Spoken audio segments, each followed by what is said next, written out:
Hello, this is Zsófilter, the feminist podcast of Partizán, an independent media channel in Hungary. My name is Zsófi Balog, and my guest today is Renate Van Der See, Dutch writer and investigative journalist who specializes in women's rights issues. She has authored many articles and several books about violence against women, prostitution, refugee women's struggles, honor killings, and female genital mutilation. She is currently researching about victims of the porn industry from Eastern Europe who are trafficked to the Netherlands. She has written for The Guardian and Al Jazeera English and several Dutch newspapers and magazines. Our international listeners, welcome to Partizán's podcast channel. You can find out more about us on our YouTube and social media platforms. And if you can, please support our work through our Patreon.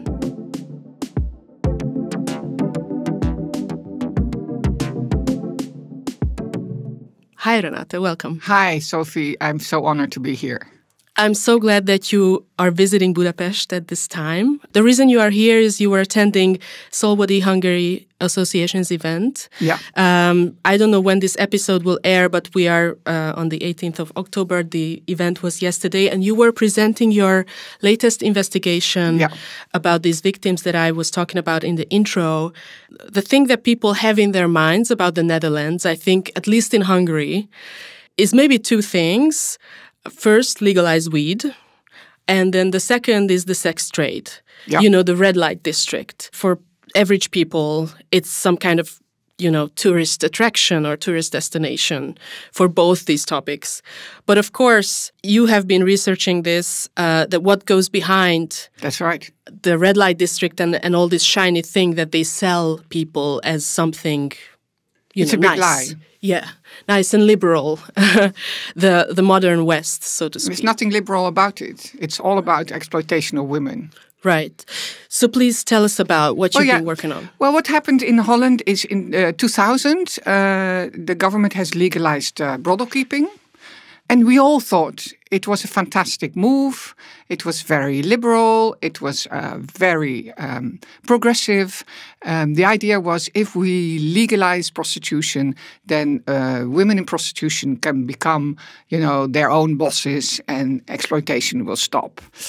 The reality is that it became, in a way, easier for human traffickers to exploit women, because under the guise of legalization, everything turned out to be possible.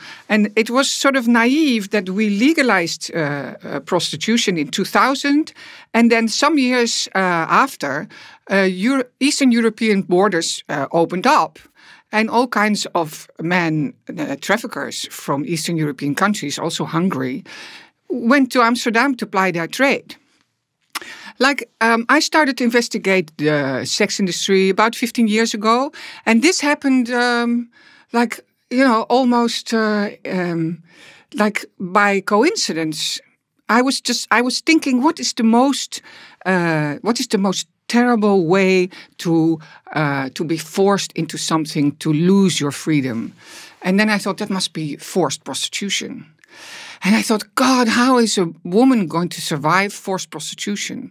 And in order to understand that, I went to do volunteer work in a shelter for victims of human trafficking. And while I was doing the volunteer work in the shelter, I heard so many horrible stories. And at the same time, I thought, but we did all right in Holland. No, we legalized prostitution and it was all fine and it was all liberal and progressive. How can it be that there are so many victims of these horrible stories? Women who came from poor, low-wage countries who were locked up in a room without food and drink until they consented to do prostitution. Women who were not allowed to use condoms of their pimps, so they some of them had HIV, some of them had children, didn't know where the children came from. A lot of violence. The stories were harrowing. So then I thought, if this happens in our wonderful, liberated prostitution sector, what is really going on there? So I investigated the red light district of Amsterdam, and I really simply, I just went out and I just knocked on the window. Wow. And I just started talking with women. And I started talking with everybody who knew anything about it. Were they open to talk to you? No, but you need to invest.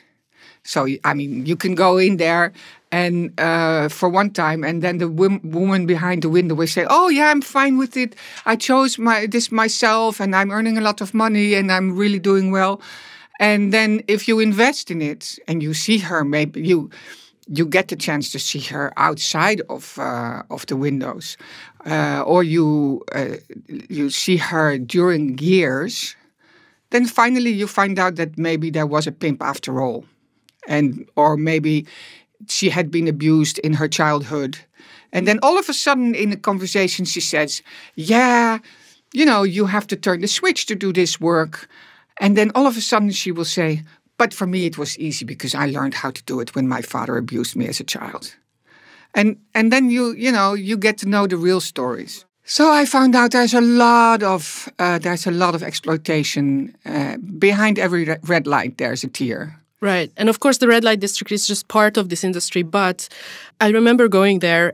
We were visiting Amsterdam with a school trip, and we had some free time. So, of course, we wanted to go there and see what's that about. Of course. But it was just so strange and weird to see women standing as objects in a window and just standing there. I don't think there's more obvious way of objectification than to stand in a window for people in your underwear to see. Absolutely. And to be bought for the hour. Absolutely. I mean, how can a country like the Netherlands pretend to be a liberated country if they have women from low-wage countries standing in their underwear in a window for men to look at and to buy for 50 euros? I mean, how can you really think that you are a liberal country, that you are an emancipated country when you allow this to happen? When you even say, okay, well, let's legalize it. Okay, the whole idea behind legalization was good, but it was totally naive. And even politicians have said so. There was a politician, Lodewijk Asscher, who said we were naive in doing this. And of course the sex industry is not going to be without any coercion and without any exploitation if you legalize it. No, it's going to be the other way around, because in the sex industry there's so much money to be made. Right. But there will always be criminals who take advantage of the women. And so that's what I found out. But, many people don't want to listen to this. Right. And you have done a lot of interviews with victims and pimps as well, if I'm correct. Pimps as well, yeah. And also, just to stay with the red light district topic for a second more, is it true that the streets are kind of divided by nationalities? Like in one of the Al Jazeera reports, it said that there's a street for Hungarian women, there's a street for this kind of women. It's not officially, right? It's not officially, but there have been different phases. Mm-hmm. Like around, maybe I'm mistaken, but I think it was around 2008 or 2010, we had the Hungarian time. Mm-hmm. So there were so many Hungarian pimps coming with Hungarian women, really young women, because I think in those times, but I can be mistaken, but I think in those times it was still allowed to be 18. Now the age went up to be 21. Mm-hmm. So there was one street, and that was called the Hungarian Street. And there were only Hungarian women, really young women from really poor backgrounds.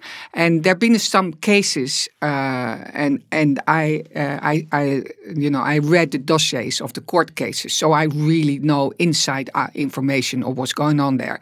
And what's really going on there, the women were not only exploited by the pimps, but they were also exploited by the people who rent out the rooms. Okay. These are different people. Okay. You have the pimps that exploit the women, and you have people who rent the rooms that earn money from the rent from the rooms. Who is paying for the room? The woman. The woman. So she is owed to two separate people now. Absolutely. She's dependent on the pimp and on the owner. The owner of the window will say, if you want to have a day off tomorrow, you have to pay for the room. Otherwise, I'll give it to somebody else. Wow. And you won't get it back. And these kind of things. And I read in those dossiers, I read how these women were exploited from different sides.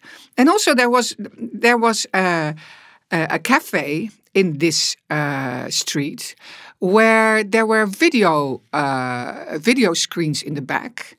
So the pimps could just sit in the cafe and look on the video screens what was going on. So if the ladies were doing their jobs according to their ruls. Oh my God. Amazing. Yeah, it was. The listeners can't see, but my jaw dropped. So that was that. It's true. That street was called the Hungarian Street. Wow. And we had lots of tragedies happening with Hungarian women in the red light district. There was also a young woman who had a little boy, and she was brutally murdered in her room with a guy with a knife in the middle of the night. And he was never caught. Right. Just like any other work, they say. It's sex work is work. Wow. That's what they say. That's what they say. That's why I never use the word sex work, because it isn't sex and right. It isn't work. Right. Absolutely. Yeah. So how do these women get there? What have you uncovered? And of course, we can, meanwhile, get into the connection to the porn industry or how this is sold sometimes as a porn job or a modeling job. But just take us through, how do these women end up in the red light district or in the Netherlands in prostitution? Well, it's like most of these women come from really poor backgrounds. A lot of them come from Eastern Europe. A lot of them from Hungary, from Romania, Bulgaria. And, there's one day this guy pops up and says, hi, you're a very pretty girl. If you want, you can earn a lot of money in Amsterdam. So how about it? And the girl thinks, oh, if it's that easy, maybe I can go just for half a year or something and earn some money so I can pay for the operation of my sick mother. So often these guys also pose like they're in love with the girls and that there's a relationship. And then she comes to Holland, and then the guy says, yeah, but now you have to go, you have to start paying me because I paid for your trip and I paid for your outfit and I paid for the hotel and I paid for this and I paid for that. And funny enough, the paying never stops. Mm-hmm. So the woman is there and she's behind the window and sometimes not behind the window. Sometimes they do it with internet prostitution, because it's, the red light district is only a small fraction of what's going on in prostitution. And she just has to keep on paying. And the moment that she says, hey, what's going on here? There might be violence or there might be manipulation. He says, I've got pictures of you, or I'm going to tell your family, or we know where your sister lives. So they can't get out of it. What is also very interesting is people always tend to think that exploitation in the sex industry is a question of a lot of violence and that the woman is tied with a chain. This is not true. Most of the cases that I have known, there are cases that are very violent and terrible, but a lot of cases, the women are just manipulated. Mm. And often the pimp gives them like 50 euros or 100 euros a week so they can send some money to their family. And they themselves will find it hard to see themselves as exploited. This makes it so confusing. Because when a woman says, no, I'm not exploited, this is my boyfriend. And then people say, well, nothing is wrong. In the meantime, the guy is just, he's driving around in a Porsche. Yeah. And she doesn't have anything to show for it. Yeah. And a lot of exited women who have exited prostitution say that, of course, when you are working for a pimp or exploited by a pimp, you have to justify it for yourself as well. And you will defend him and you will defend what you are doing in any way you can. Absolutely. I found that so often in all the talks that I had, or in many talks that I had with women in prostitution. While you're in prostitution, you are in a very difficult situation, and the only way that you can go on doing it is by telling yourself that it's okay. And that you're fine, that he is your lover, and that you're looking after him, and that it's all hunky-dory. Because otherwise you wouldn't be able to go on.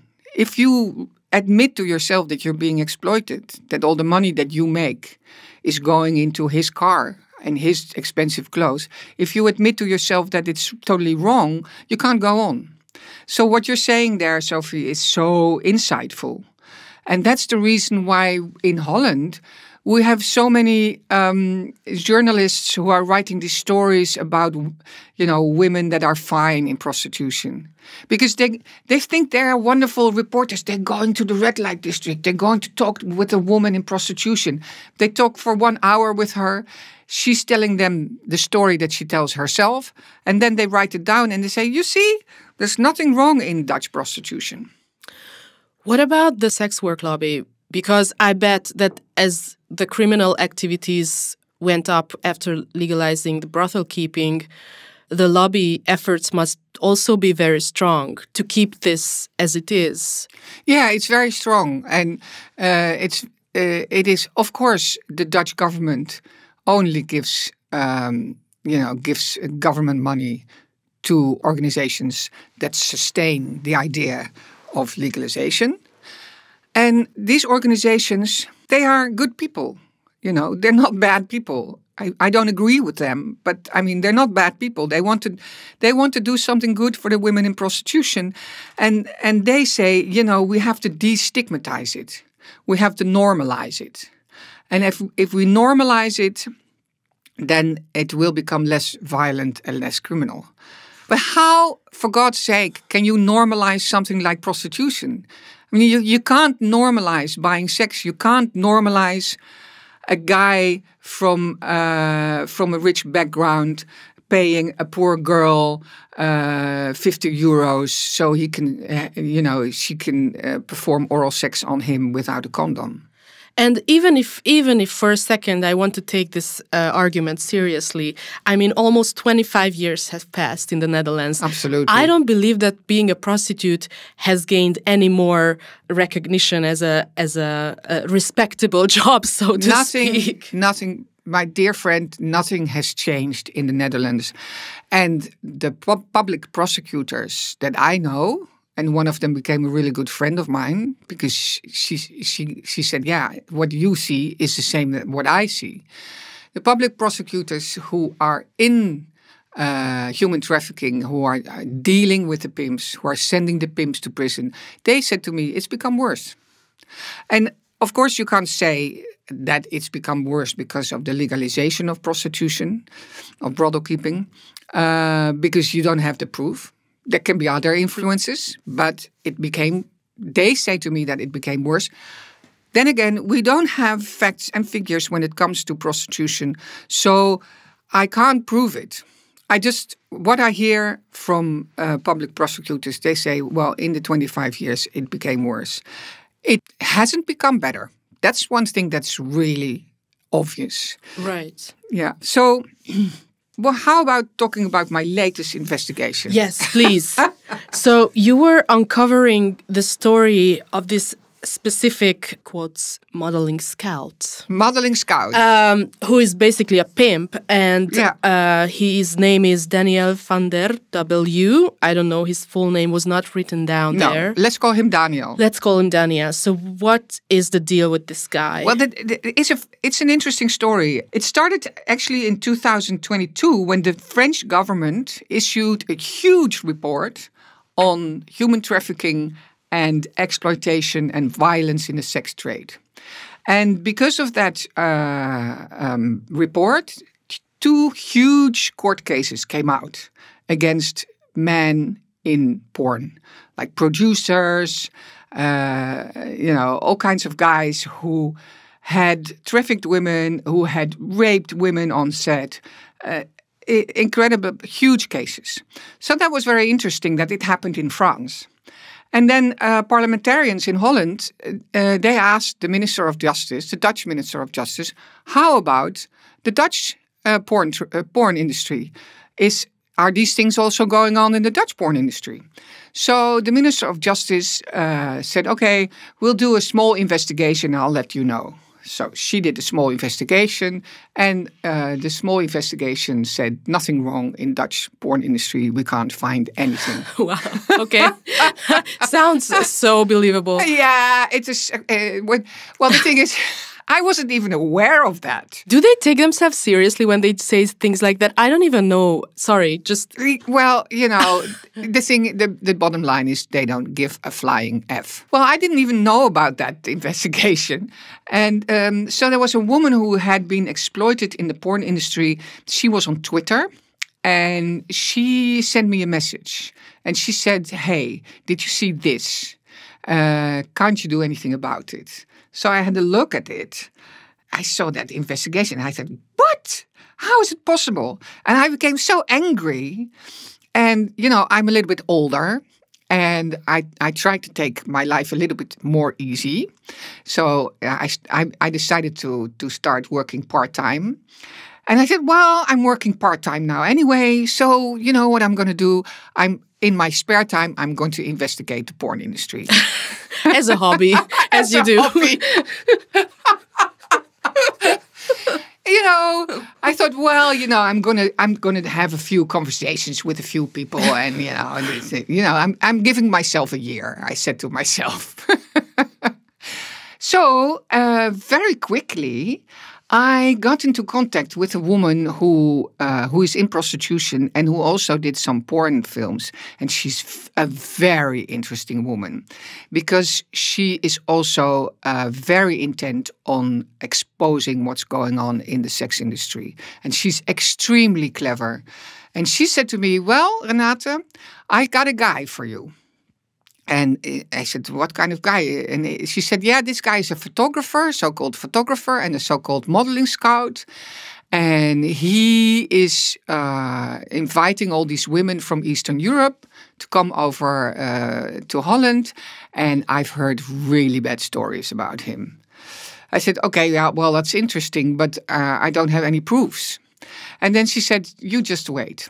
And you know what that woman did? It was amazing. This guy, this Daniel, he put an advertisement out saying, I'm looking for a web designer to design a new website for me. And she went up to him. And she's blonde and young, and she has this high voice, and she looks totally innocent, but she's the devil in disguise. So she went up to him, to his house. She went to the lion's den. She went to his house. And she said, hi, Daniel. Yeah, I'm a web designer. Wow. And I work also in the sex industry. And I think it would be really fantastic if I could design your website. And he was only looking at her blonde hair and curvaceous body and not really thinking about anything else. And he gave his hard disk to her. His full hard disk. And the next day, you know where the hard disk ended up. At your place? On my desk.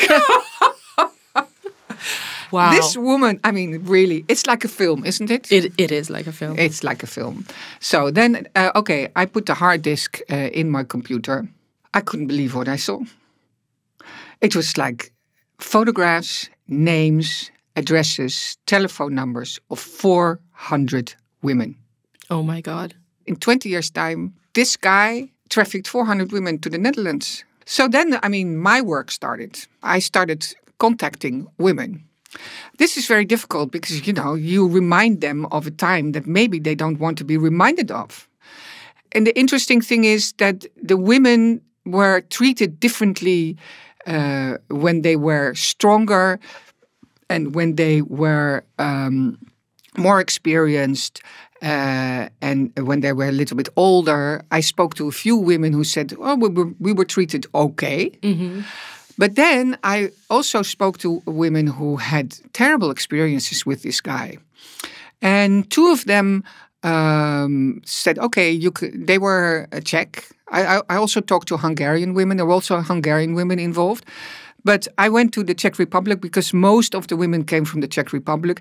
And I talked to these women, and the way it would go would be like this. Either they would get, all out of the blue, they would get some kind of message saying, do you want to come and do modeling work in Holland? Or there would be a modeling agency who said you can do modeling work in Holland. And they would know there would be some nudity involved. Mm-hmm. But they wouldn't know that it would be about porn. So they would be like, okay, there's some kind of nude photography. It's part of my modeling job sometimes. Well, they were some of these women were absolute beginners. Oh, they were very young and they were very poor. Okay. So they thought, okay, let's see if I can earn some money, maybe by modeling. And then the modeling agency said, okay, well, it's this Dutch photographer. You can go to Holland and you can make a lot of money. And then they would he would pick them up in his car. This one lady who told me her story, she was picked up in his car. It was evening when they came to some kind of a trailer park. And they entered this trailer. And he locked the trailer. And he said to her, now you're going to have sex with me. Oh, my God. And she said, no, I don't want to have sex with you. This is not the deal. And then he just raped her. Oh. And then she couldn't go anywhere. The trailer was locked. She didn't know where she was. It was night. She didn't have any money. So the next day he said to her, okay, now you're going to make porn movies.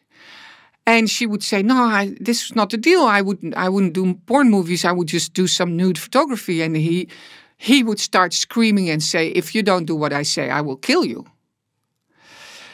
Now, this woman was, in a way, she was lucky because she had to do porn movies. And there was one actor who had a heart. And he saw that she had been crying. And he said to her, what's going on? And she said, well, I don't want to do this. I'm forced to do this. And then he said to her, listen, I'm going to help you. And he called up a lady who has a modeling agency in Czech Republic. And that is a very strong lady. She called Daniel up and she said, if you don't bring that woman back to the Czech Republic right now, I'm going to inform the police. Mm. So he had to bring her back. That was her luck. But I mean, she was raped and she was abused. And she told me that after all these years, she never told her husband because she felt that she had been unfaithful to him. Oh. Yeah, by being raped. Oh my God. Yeah, and her mother, she tells her mother everything, but she never told her mother because she didn't want to burden her mother with this story. And then after the interview, I said to her, listen, can I talk to you as a woman, not as a journalist, but just as a woman? And I said, you have to talk with somebody about this. You can't keep it for yourself. And then she looked at me and she said, well, that's what I just did. It was heartbreaking. Oh my God. So 400 women. Yeah, and some of them managed to be okay. Some of them were just only used in Harvey Weinstein method.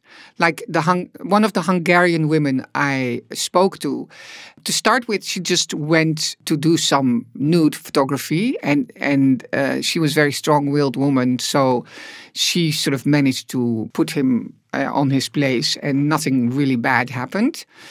And then he said, if you want to earn more money, if you want to come back, you have to do porn. Mm. And she needed the money, and so she decided to do porn. Mm-hmm.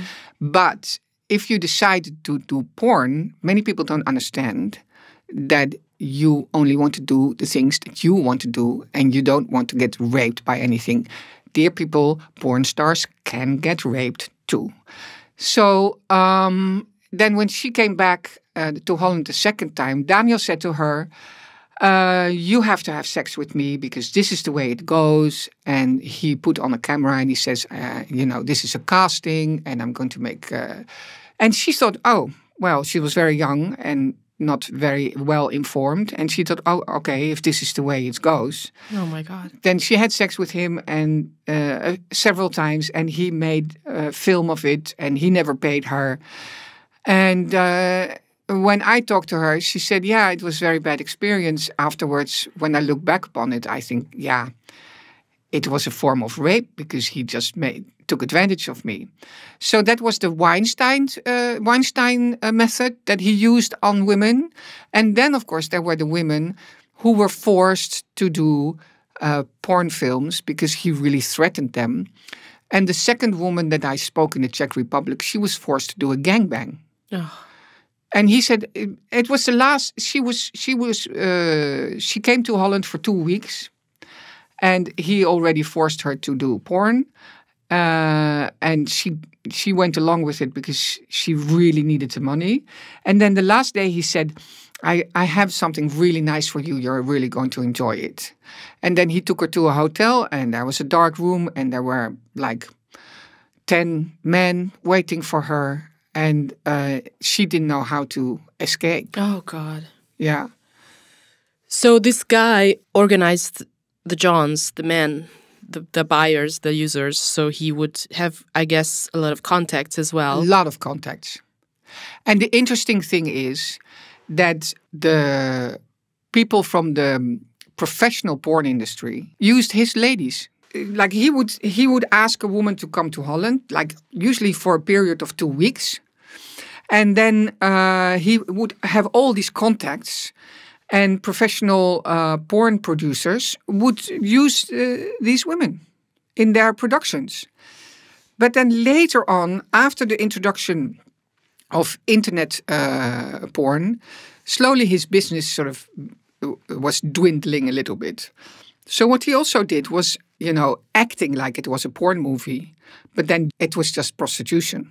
Okay. So he told the woman, "Yeah, we're making a porn movie, and there are actors coming," and they were just prostitution clients. Right. So really, really weird things happened to the women, and in the end, there was a corona crisis in 2020, and he couldn't travel.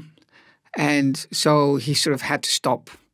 And after that, he never sort of managed to get the business going again. Because the Czech Republic, as we all know, Prague became like the capital of Eastern European sex industry.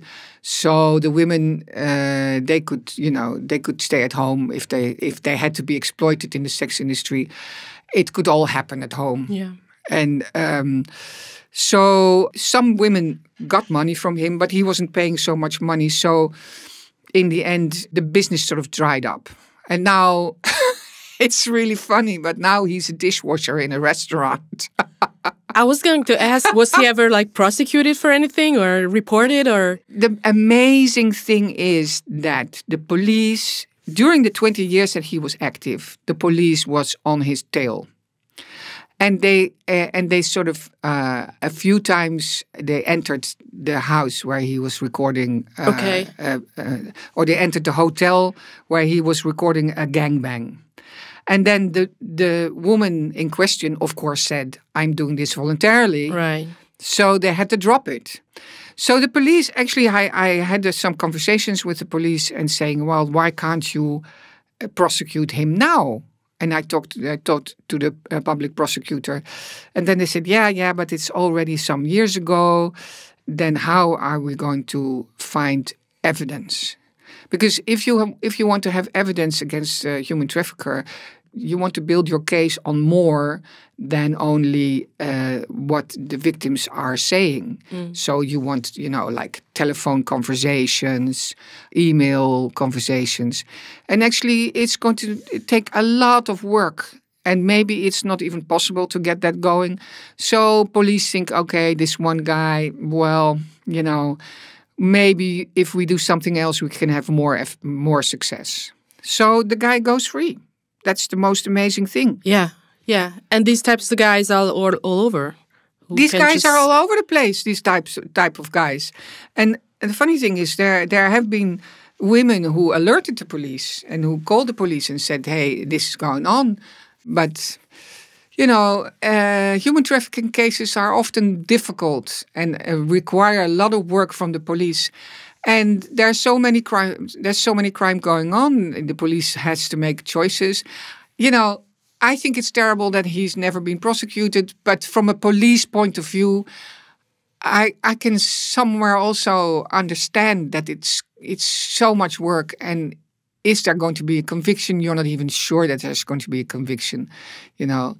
So anyway, I published my story, 6 pages, front page news, and the Minister of Justice was asked how it was possible that she had an investigation done, and there was this little woman, you know, who was sort of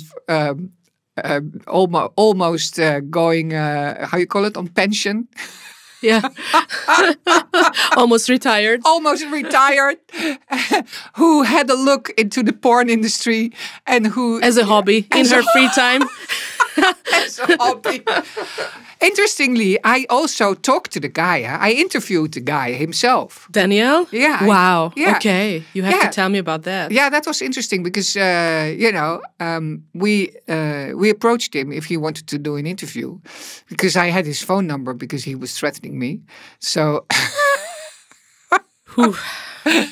and I said, why did you consent to an interview? He said, well... He said, you're probably not going to write anything good about me, so I might as well try and see if I can, you know, put my point of view against it. So he was very meek during that interview. And I guess he was really surprised because we knew everything. I knew everything about him. I knew the name of his dog. I mean, he said to me, like, I left the dog in my car, he said. And then I said, oh, yeah, Jimmy. I want to see the look on his face. He was just looking at me like...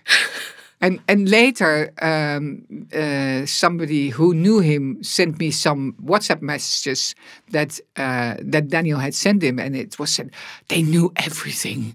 They knew everything. They even knew the name of my dog. Oh, this is so satisfying. Well, yeah. Just the thought of it, even though he deserves a lot worse. He deserves a lot worse. But I mean, at least we gave him a few sleepless nights. I'm sure about that. But in any case, it's like a film, isn't it? It is. It is a film. And but unfortunately for the women who went through it, it was not a film. And I really. One of the women that I spoke to, the one I told you the story about, that who said like she never talked about it. I felt really very sad when after she left, because I knew that she hadn't recovered from it. It was obvious. She was crying during the interview. Luckily, the day after, I did an interview with a woman who was forced into gangbangs, and she went into therapy and really worked on it. And she is now happily married, and she had 2 kids, and she was doing really well. So for me, for my bleeding heart, I was very happy also to see one woman who sort of survived and who was so happy that she was so happy I did the story on Daniel. And I met her in this beautiful Bohemian village. And she bought me this Czech cake, and we had coffee together. And you know, there was some happiness because if you are like, I was sort of obsessively looking into the cases of all those women for all those months on my own after behind my laptop, and all those photographs, and you know, you look into the lives of those women. And you just think, you know, they've just been humiliated and exploited. And the Dutch government says, oh, nothing's wrong. Well, now the new Minister of Justice has announced that there's going to be a new investigation into the Dutch porn industry. Okay. I'm very curious to know when it's going to start, because I haven't been called yet. Interesting. Yeah, very interesting. So the bottom line of this whole story is that, you know, the border between prostitution and porn is very vague. You know, you have lots of pimps that say to a woman, hey, you know, this weekend you weren't very successful in earning enough money, let's go and do some kind of film. Or they say, yeah, you're going to do a gangbang and we're going to film it because this way we can also earn a little bit of money on the side. And so the whole, and also the professional porn business is also linked to the amateur porn business, because to start with, this Daniel person, he was sort of an amateur. He didn't have a professional business. He was just a small-time pimp, really.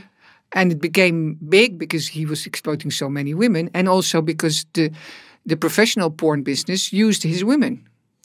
So I'm sure that the so-called professionals were happy to have this guy who would fix them with they were so whatever happy. Women. He would just provide it for them. They were extremely happy with him. So everybody used him, and they didn't give shit about what was going on with these women. So everybody who likes to watch porn, you know, I would advise them to think about what's happening to the women who are in it, because it's an exploitative business. And there's so many women in porn who commit suicide. And, you know, it is destructive. Right. Yeah. Last year, I made an interview with Tommy MacDonald from the porn industry. Yeah, he's a friend of mine. Yes, who uncovered similar things that you have uncovered. And he said that oftentimes these girls would be told, well, this film is not going to be shown in your country. This film is only going to the paid sites, so it's not going to come across anyone, you know, on the open net.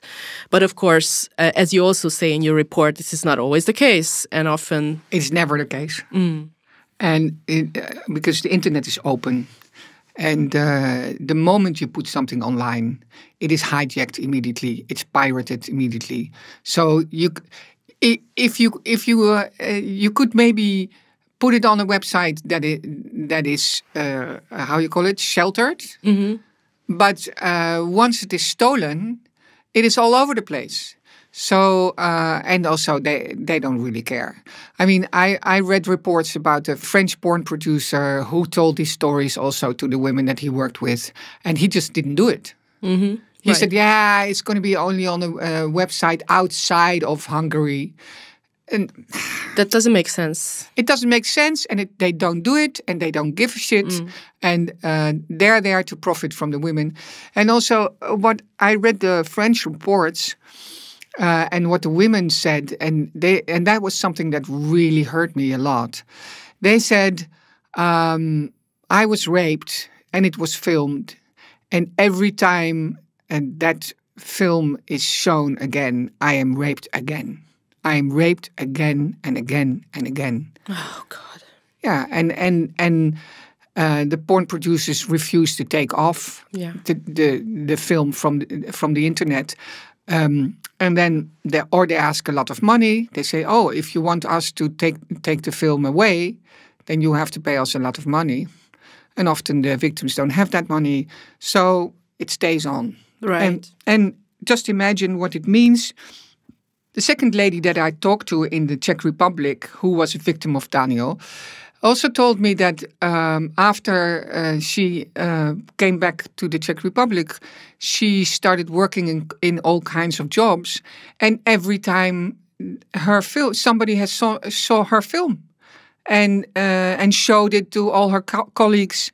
And then either she got like lewd remarks from her male colleagues who also wanted to have sex with her. Oh, God. Or her female colleagues would say that she was a prostitute. And then she felt like, you know, I have to leave this job because it's impossible for me.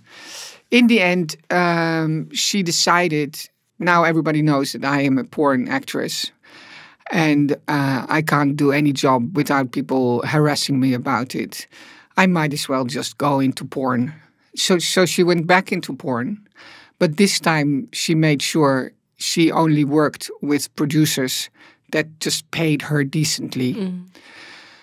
And she was working in porn for like 5 years. And then people say, oh yeah, but she chose to go back into porn. Right. And no, she didn't choose to go back into porn.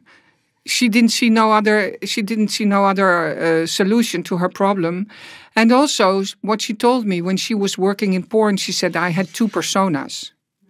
So on the one hand, I was this person who was a porn actress, and she had another name.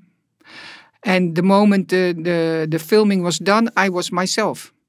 So she just had this whole split personality. Can you imagine what it does to a woman? That's insane. Causes. What it causes. I mean, the thing is with having this different persona, it is easy to create this persona, but you can never get rid of it. And it's a trauma response. It's a trauma response. It's not healthy. It's not good for anyone ever. No. So this having a second persona means you're dissociating. Yeah. This is psychology. This is trauma. You are dissociating from what really happens. Dissociating is a great thing to do at the moment because then you don't feel the pain. Yeah. But afterwards, it's very difficult to get back to your normal self. So although this lady, as I told you, was happily married and has 2 little kids and she's doing well now, and she also has a lot of wounds. You know, it was a happy meeting because, we had fun and she was so glad I was doing something about it. But, yeah. But I mean, imagine the work it must have taken for her to get here and how much she still must be carrying and how much therapy it took and how much active work on herself. That's why it's so infuriating for me to hear arguments like, well, this can be just like a job like any other job. Not just because all the trauma and all the danger that these women are in and all the unpredictableness and everything and all these people who are just sucking money out of them, but also because of society, because we don't respect these women. We will not ever treat these women as any other workers. Like when you said this woman can never do a normal job again. Even if somebody finds the video, they would actively use this against her and shame her. Yeah. And she has to live with this for the rest of her life. But they shame her after they masturbated to that video. Right. Now, this is just, I mean, we of course have to talk about pimps and what the government is doing to encourage this and all this. Yeah, but also the users. But the users as well. And that's what I wanted to also ask you about, because in prostitution also, the demand, the users are always in the dark. We never really talk about them too much. They are just this, cloud of men somewhere who use women.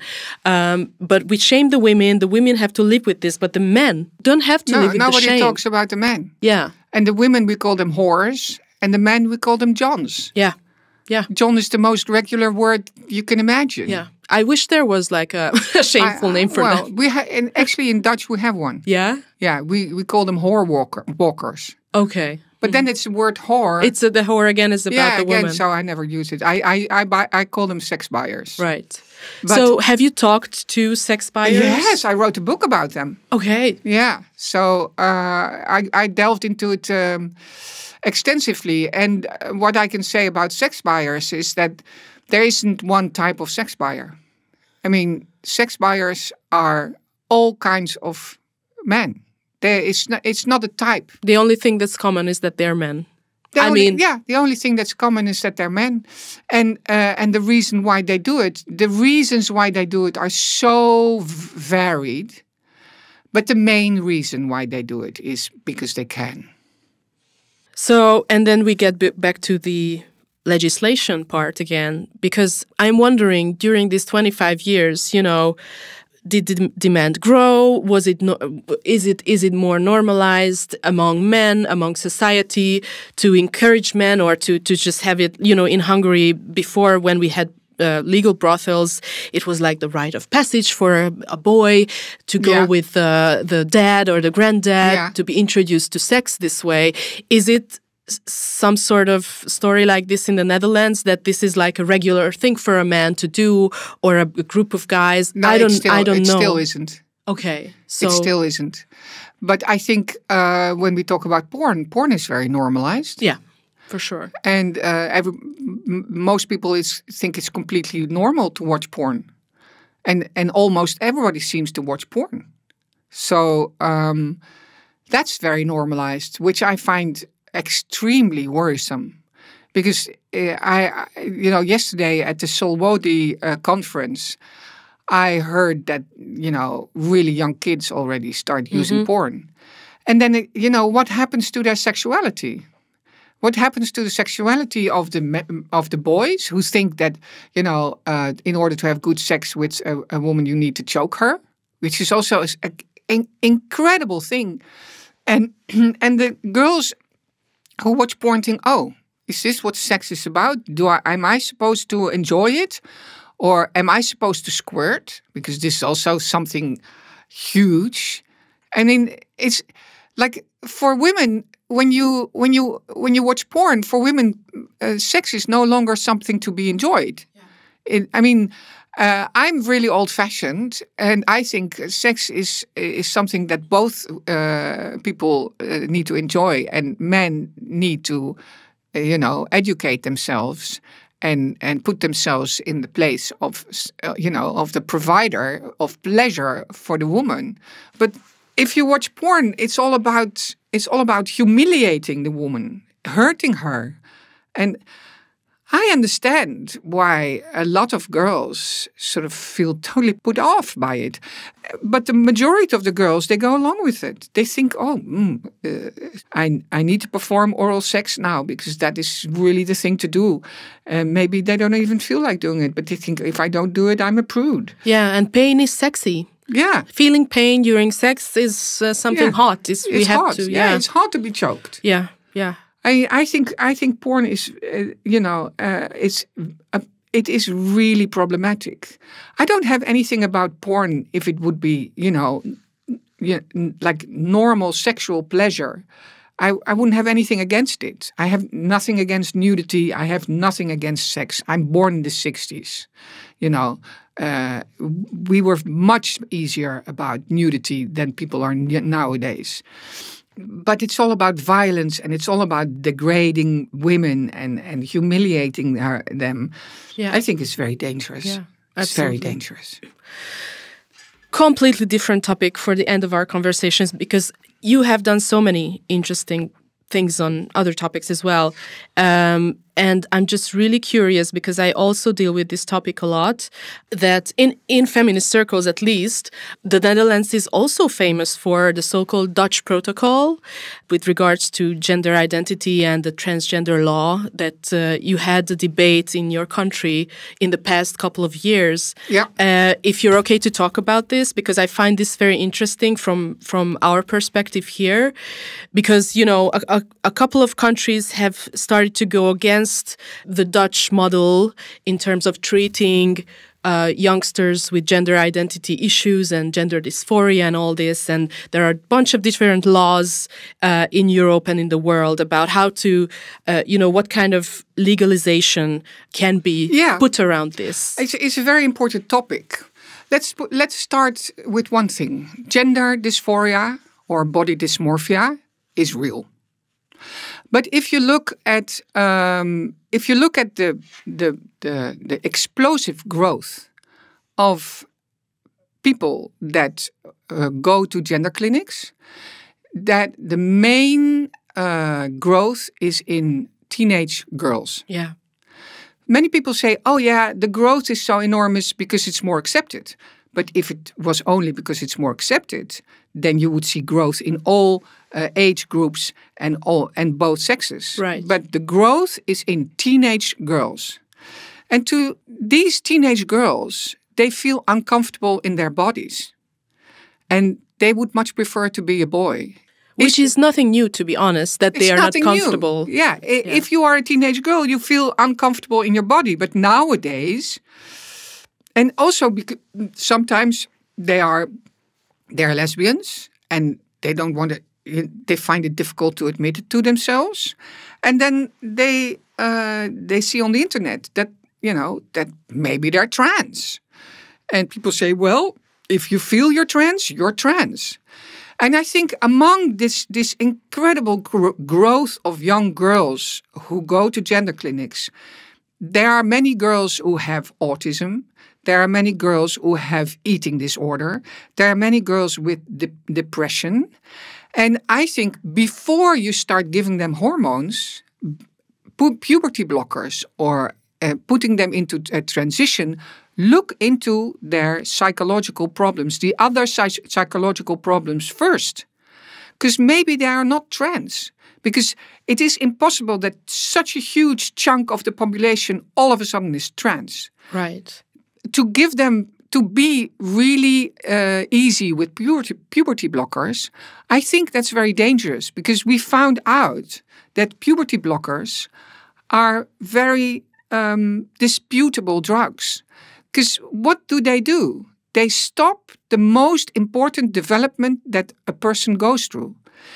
And the majority of girls who want to transition, if you don't give them puberty blockers, if you don't give them hormones, they will slowly, when they start maturing, they will realize this was only a phase.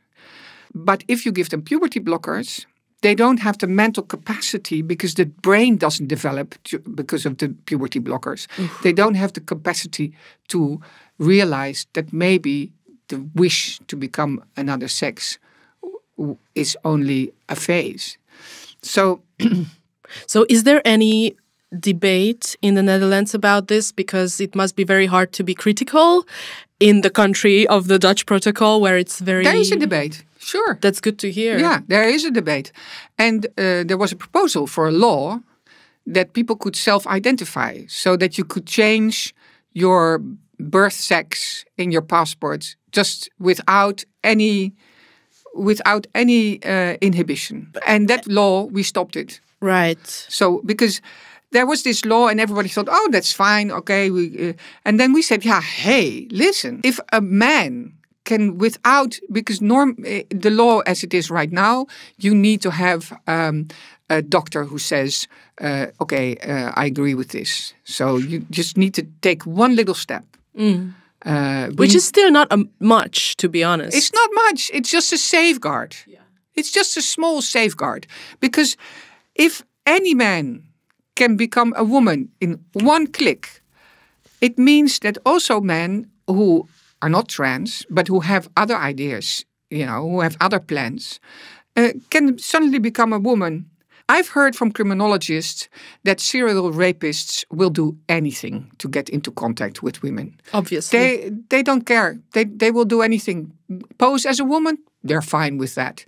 So suppose a serial rapist changes his passport and he's now a woman. He gets access to rape shelter.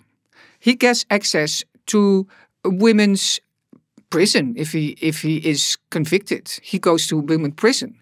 Can you imagine you are being locked up with a serial rapist So he gets access to women's counseling groups.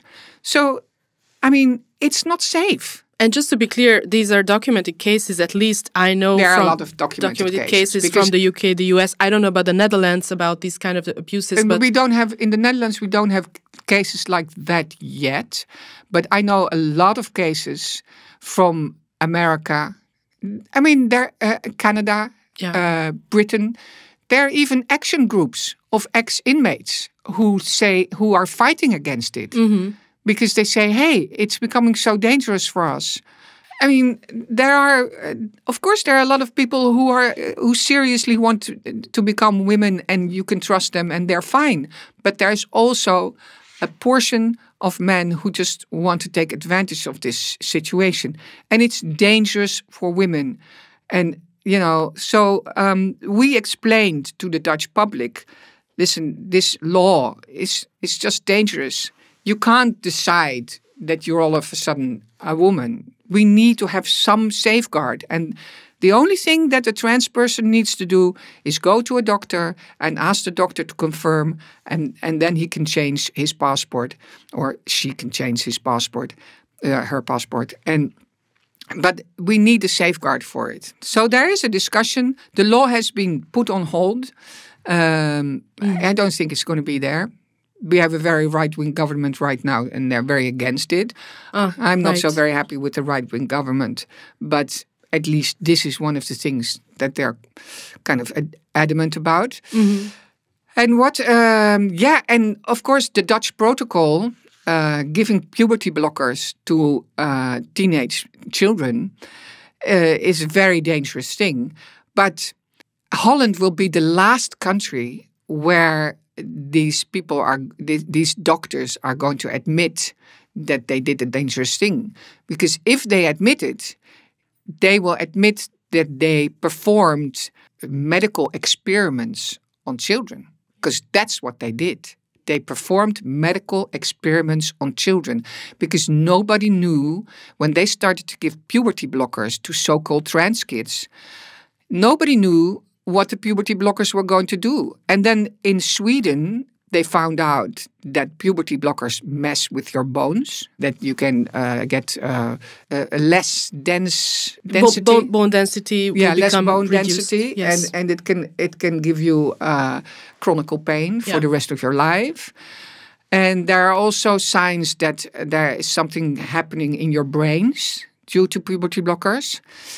This medication has been on the market for a long time already and used for all kinds of different things, also for chemical castration. Yeah. And it also has been used for endometriosis, if I'm not mistaken. And then in the 70s, there have been already bad reports about it. So, and they use these drugs on children. And they're not old enough to vote. They're not old enough to drive a car. But they're old enough to decide that they're going to live as another gender. I mean, it's madness. It's insane. It's insane. Leave those children alone. Let them grow up first and then have another look. Because actually, we all know that puberty is a time that we feel uncomfortable in our body, and that we are looking for our identity, and we need that time to grow up, and the prefrontal cortex of our brain needs to grow. So let's just wait until they are 21. Yes. And even better, 25, then the prefrontal cortex will be full grown. It's often very normal for young kids to say, to say that they are another gender. Nowadays, we have parents who are listening to it and who take the kid when it's 5 years old immediately to gender clinic. Yeah, and as you said, we are losing the idea of a tomboy, just a normal girl who wants to do, in society's eyes, boyish things, which means just having fun and not dressing up to feminine stuff and just, freaking. Because I mean, the most sexist ideology I've ever encountered is trans ideology, because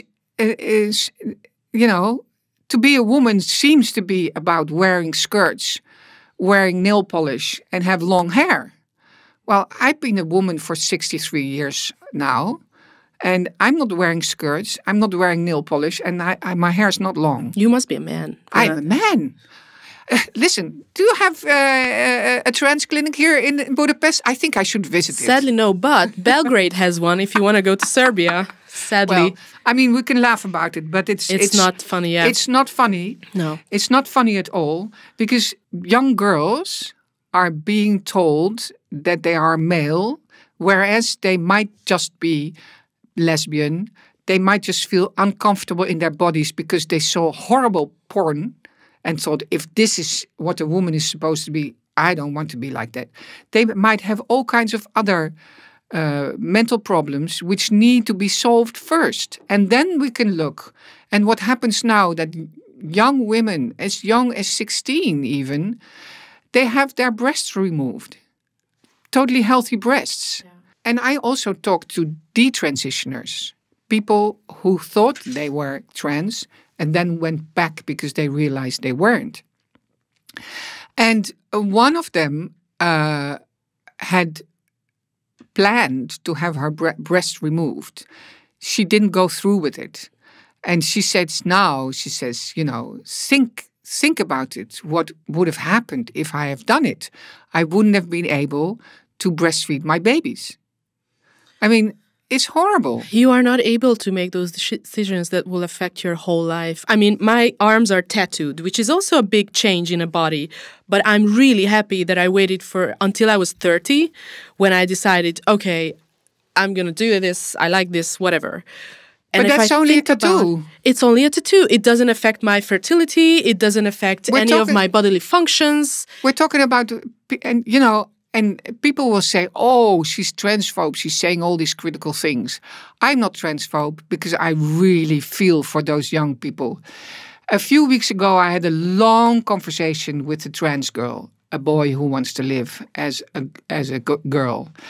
And she told me, I will respectfully call her she. She told me that she is waiting for her operation to have a vaginoplasty. Oh, God. And I said to her, do you realize how serious this operation is and how often people get horrible complications? And she said, yeah, but I can't wait to have my vaginoplasty because she really thinks that the happiness will come from the vaginoplasty. But if you're not happy with yourself the way you are, no operation is going to help you. And I am so scared that there will be terrible complications because you read so much about terrible complications because this is such a complicated operation. So I'm looking at this lovely, lovely trans girl. She is a lovely person, but she's so unhappy. And I think you're going into a life where you will, for the rest of your life, take hormones that your body is not fit for taking. And you will have this horrible operation. And I can only pray to God on my knees that you won't have any things going wrong because most of the times something will go wrong.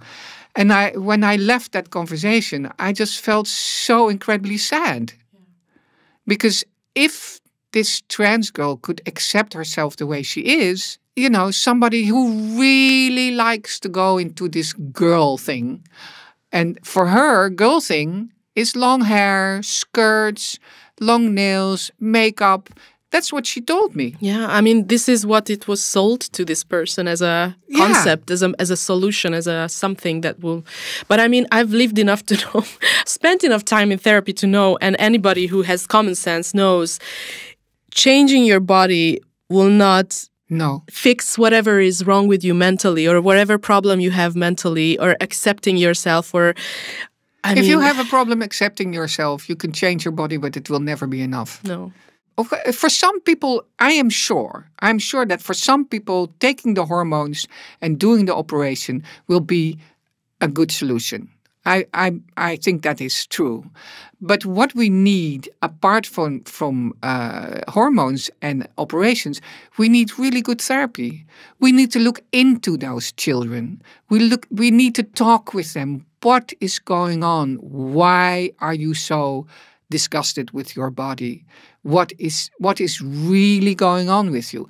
And if we uncover the reasons and we treat the reasons and they still want to go through with it, okay. But we need to have good therapy first. And we need to have safeguarding. And we need a society that tells children, you can have a colorful personality. You can have all the kinds of toys you want, girl toys, boy toys, whatever you want to play with. It's fine. You can be gay. You can love whoever you want. You can be a boy that loves nail polish. Yeah. You can be a girl that hates nail polish. Nail polish is not a feminine thing. No. You know, it's just ridiculous. If feeling like a woman is that you feel like putting on nail polish or makeup, or I'm not a woman. You know, I'm not interested in that kind of stuff. Yeah. So, but what is feeling like a woman? I don't know. I don't feel like a woman. No. I feel like a human being. I feel like Renate Van Der See. I don't know what it is to feel like a woman. This is just an idea. It's not feeling like a woman. It's having the desire to be someone else. Yeah, right. But you can't be someone else. You have to deal with being yourself. Last minutes. Unfortunately, I could talk to you for hours, and I'm I could so talk glad. to you for hours. I'm so honored to be here in this incredibly beautiful building. I think Budapest is a marvelous city, and I meet somebody like you. I'm overjoyed. Me too. I feel like I've known you for years, and I love it. Your last thoughts, whatever you want to share with Hungarian audience. There's really good people following this podcast who are interested in feminist topics, in any kind of topic that you would want to share to women, to anyone. You feel like. I mean, we started out this conversation. I mean, there's so many topics that I would like to, but we started out this conversation talking about porn. And I just want to say to all of these people who have porn normalized, integrated into their lives, start realizing what happens to the woman. Start realizing what it means to watch violent porn, what it means for women, how dangerous it is, and the whole sex trade. Don't ever believe anybody who tells you that these women like it, that it is easy money, that prostitution is the oldest profession in the world. It is not the oldest profession in the world. And even if it were the oldest profession in the world, slavery is also as old as the world. And we've abolished that. So that something is really old and happened all the time, it doesn't mean that you can say that it's a good thing. So, don't use women in prostitution. Don't think that it's fun, that it's nice. I know a Hungarian sex industry is huge. Yes. It's vulnerable women they're using and they're exploiting them. Don't go along with them. And if anybody say there's nothing wrong with prostitution or nothing wrong with porn, just say I don't agree. Thank you so much, Renate. So much respect to your work. Thanks for being here and talking to me. Thank you very much.